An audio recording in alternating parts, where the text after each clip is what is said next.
Hey everybody, this is Rustin Rose of Metal Nation, joined today by Frank the Chop Mullen of Suffocation, getting ready to kick off the Death Chopping North America Farewell Frank Tour. How you doing, brother? I'm doing good. I was just thinking, 3 decades, man. There's like really no gold watch for that in metal, is there? I think you get like it might be like a plaque or something, or maybe like a embroidered plate or something. Does it seem somewhat surreal that you've been doing Suffocation that long?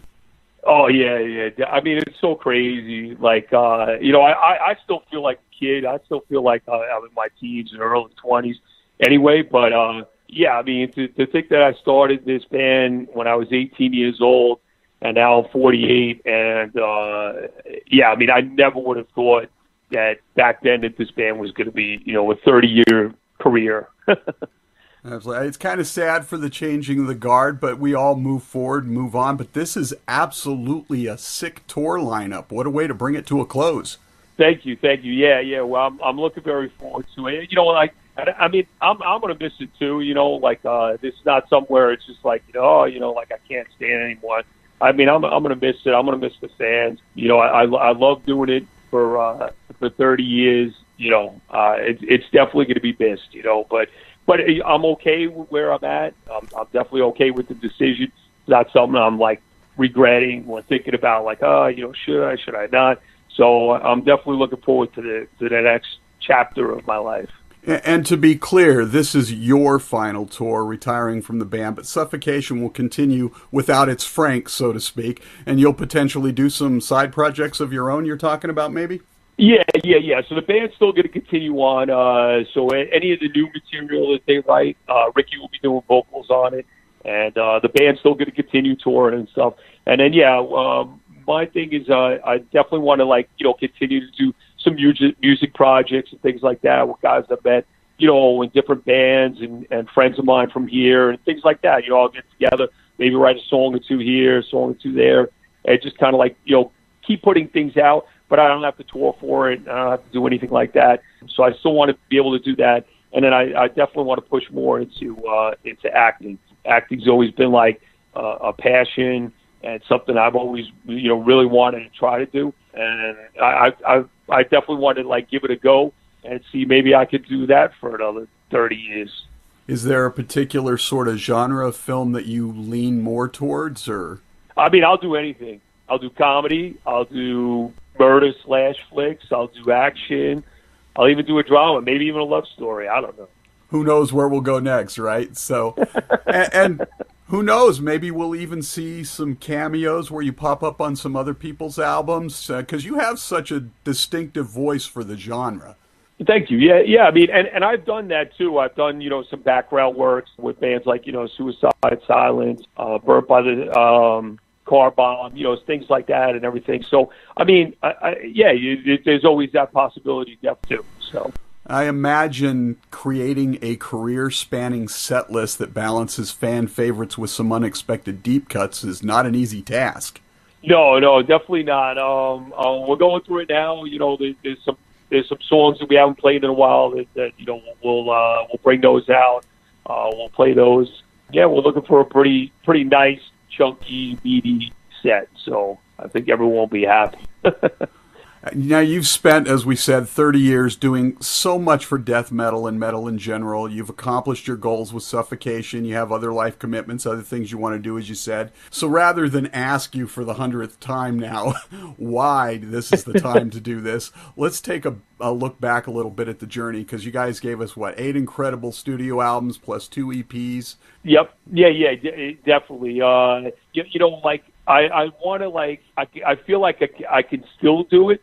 So I want to go out on top when I can still do it, and not go out when God, this guy sounds horrible and he should have probably given up 10 years ago.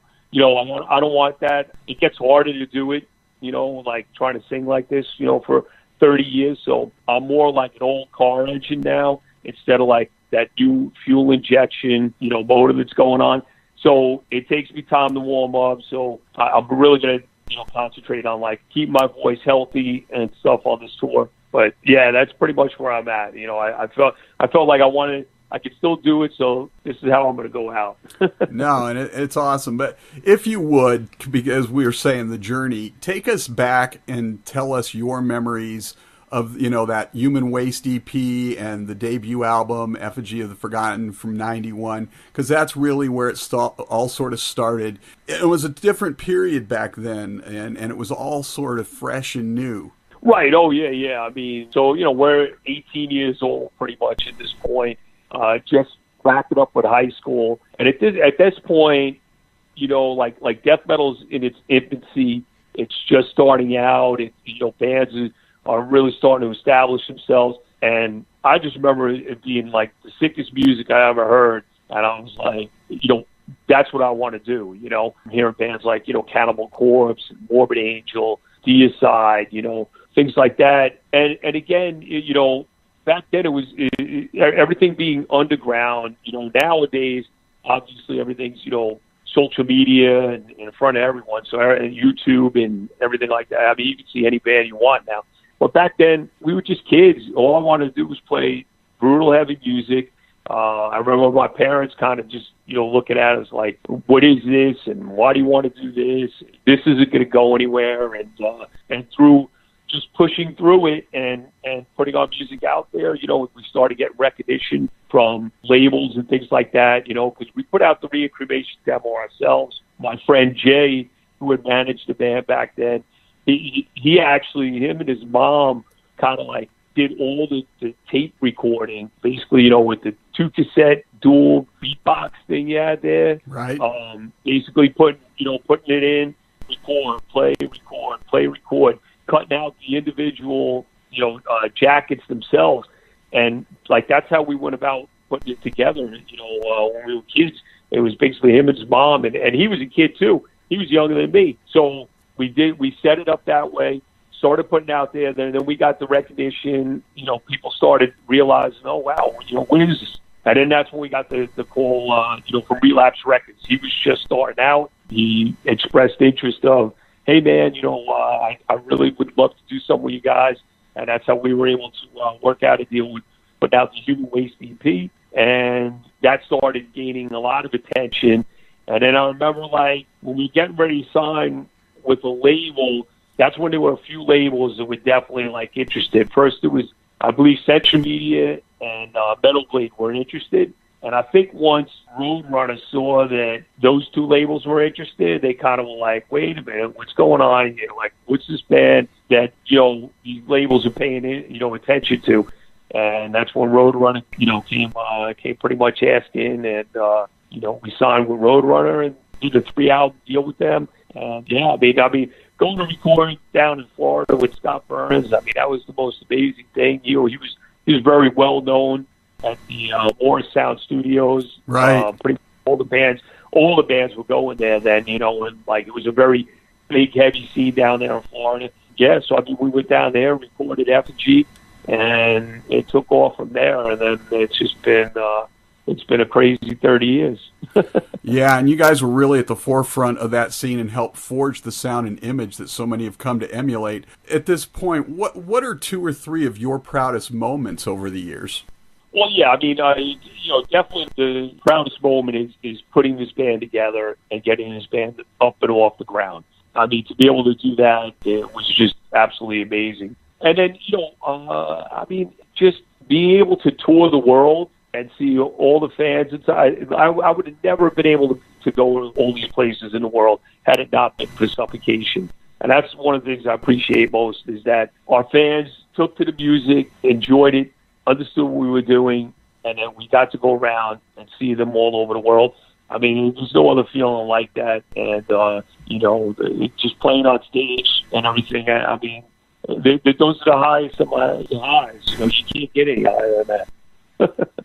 Every album is important and meaningful, but for you, which album do you view, because everybody's got a different opinion, which album do you view as the seminal or essential Suffocation work, the first record you'd hand somebody to introduce them to the band?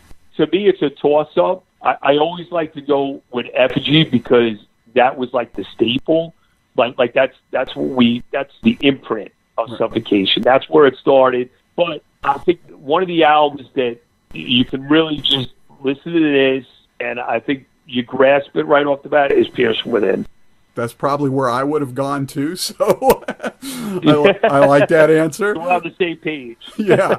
So once you walk off that stage for the final time, how are you going to fit the famous tongue wag and the infamous hand chop into your normal life? Oh, I still do that. Yeah.